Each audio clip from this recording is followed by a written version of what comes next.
वाढवा तुमच्या जेवणाची लज्जत स्वादच्या जायकेदार मसाल्यांसोबत। स्वाद कांदा लसूण चटणी, खरडा चिकन, मटन मसाला, पांढरा रस्सा मसाला, स्वाद बिर्याणी मसाला यासह 105 प्रकारचे मसाले। स्वाद मसाले आता सर्वत्र उपलब्ध। आजच जवळच्या दुकानदाराकडून हक्काने मागून घ्या। अस्सल चवीचे पारंपरिक मसाले आणि चटणीसाठी स्वाद मसाले, पलूस आणि बिटा।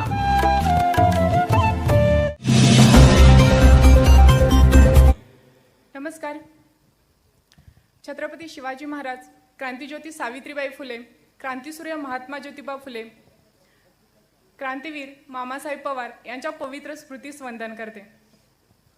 आपल्याच्या कार्यक्रमाचे उद्घाटक राज्याचे आपले माजी मंत्री, विद्यमान आमदार माननीय श्री जयंतरावजी पाटील साहेब, आपल्या समारंभाचे अध्यक्ष राज्याचे माजी मंत्री, विद्यमान आमदार माननीय श्री डॉक्टर विश्वजित कदम साहेब, आपल्या या कार्यक्रमाचे प्रमुख पाहुणे माननीय श्री समित कदमदादा, यासोबतच आपले कुटुंब प्रमुख माननीय श्री प्रकाशराव उर्फ बाळासाहेब पवार बापू आणि सन्माननीय व्यासपीठावरील सर्वजण आणि आपण उपस्थित सर्व।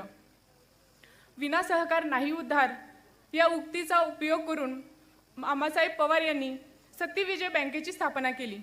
खरं तर एखादी गोष्ट निर्माण होण्यासाठी काहीतरी पेरणं गरजेचं असतं आणि मामांनी सत्यविजय बँकेमार्फत हे पेरण्याचं कार्य केलं। खरं तर समाजातील गोरगरीब जनता, शेतकरी, सभासद यासारख्याच अनेक कुटुंब किंवा अनेक माणसांना आर्थिक आणि सार्वजनिक विकासासाठी पाठबळ मिळावं या विचाराने मामांनी सत्यविजय बँकेची स्थापना केली। खरं तर हा एक विचार होता आणि तो विचार फक्त विचारामध्येच न ठेवता तो सत्यात उतरवण्याचं कार्यही मामांनी अगदी समर्थपणे केलं आणि तोच वसा, तोच वारसा, तोच विचार अगदी प्रगल्भपणे, अगदी खंबीरपणे बापूही पुढे कार्यरत करत आहेत। खरं तर बापूंनी हे कार्य करत असताना किंवा मामांनी हे कार्य करत असताना गरीब श्रीमंत, जात धर्म याचा कोणताही विचार केला नाही। समाजातील जे गरीब कुटुंब आहेत, जे खरंच गरजू आहेत, त्यांची अनेक कुटुंबे उभं करण्याचं काम त्यांनी केलं आणि याचं उदाहरणही द्यायला मला आवडेल। बापूंनी जी कुटुंब उभी केली त्यामध्येच आमचं एक कुटुंब आणि या कुटुंबातील माझे वडील म्हणजे आता प्रगती उद्योग समूहाचे सर्वेसर्वा कृष्णा माळी। खरं तर ज्यावेळी बापू 1993 साली चेअरमन झाले त्यावेळी माझ्या वडिलांना नवीन उद्योग सुरू करायचा होता आणि त्यांच्याकडे तेवढं भांडवल नव्हतं आणि ते भांडवल मिळवायचं परंतु त्यासाठी कर्ज घेण्यासाठी काही तारण ठेवण्यासाठी काहीच उपलब्ध नव्हतं। परंतु बापूंनी कदाचित त्यावेळी बापूंनी माझ्या वडिलांकडे भविष्यातील एक मोठा उद्योजक म्हणून बघितलं असावं आणि बापूंनी मागचा पुढचा कोणताही विचार न करता विना तारण कर्ज त्यांना दिलं। खरं तर ही खूप मोठी गोष्ट होती, विना तारण कर्ज देणं आणि बापूंनी हे धाडस दाखवलं, बँकेनं हे धाडस दाखवलं। त्यामुळे आज प्रगती उद्योग समूहामार्फत 150 लोकांना रोजगार उपलब्ध होत आहे आणि याचं सर्व श्रेय मामांना, बापूंना, सत्यविजय बँकेला आणि त्यांच्या पूर्ण कुटुंबाला देऊ इच्छिते मी। खरं तर मनामध्ये काहीतरी करण्याची इच्छा असणं, खरं तर इच्छा असायलाच हवी, परंतु फक्त इच्छा असून चालत नाही, तू लढ असं म्हणणारे खंबीर नेतृत्व पाठीशी असावं लागतं आणि ते खंबीर नेतृत्व बापूंच्या रूपाने आम्हाला, आमच्या कुटुंबाला भेटलेलं आहे। खरं तर बापूंचं फक्त कार्य हे बँकेच्या मार्फतच चालू आहे असं अजिबात नाही। त्यांचं कार्य सामाजिकदृष्ट्याही, सामाजिक तळमळ त्यांची खूप आहे आणि सामाजिक ही कार्य त्यांचं भरपूर सुरू असतं।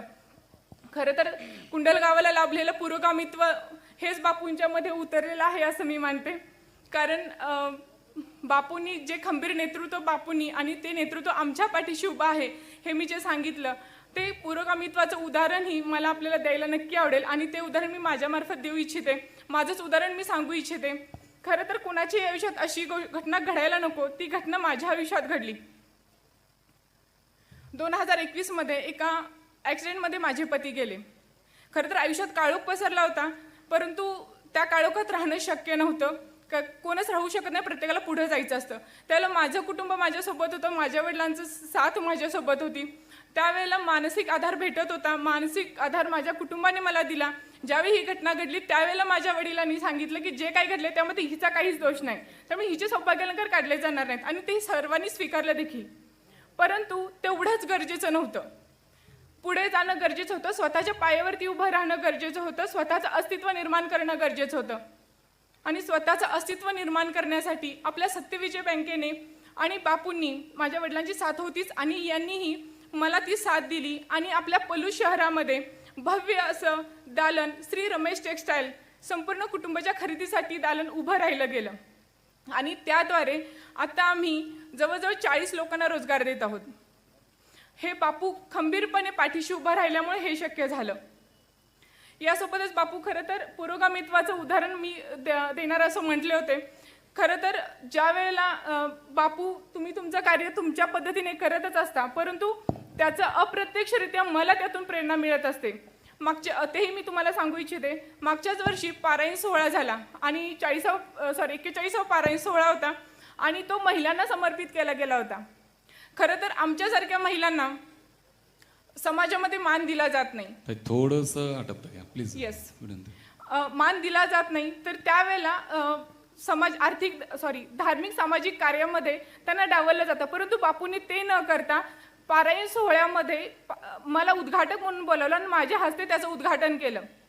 हा एक पुरोगामित्वाचं उदाहरण बापूंनी सर्वांसमोर ठेवलं. त्यामुळे मला या गोष्टींमध्ये पुढं जाण्यासाठी खूप मोठी प्रेरणा भेटली. बापू, आपण जे आम्हाला प्रेरणा देत आहे किंवा ह्या गोष्टींमधून आपल्या कार्यातून आम्हाला प्रेरणा देत आहे, अशीच प्रेरणा आपल्याकडून आम्हाला पुढे भेटत राहील आणि आपण जे सहकार्य आमच्या कुटुंबाला केलं असंच अनेक कुटुंबांना केलेलं आहेच, पण इथून पुढेही आपलं हे सहकार्य सगळ्यांना राहील अशी मी इच्छा व्यक्त करते. थँक्यू. यानंतर लकी महाविद्यालयाचे सन्माननीय प्राध्यापक डॉक्टर संपतरावजी पार्लेकर जे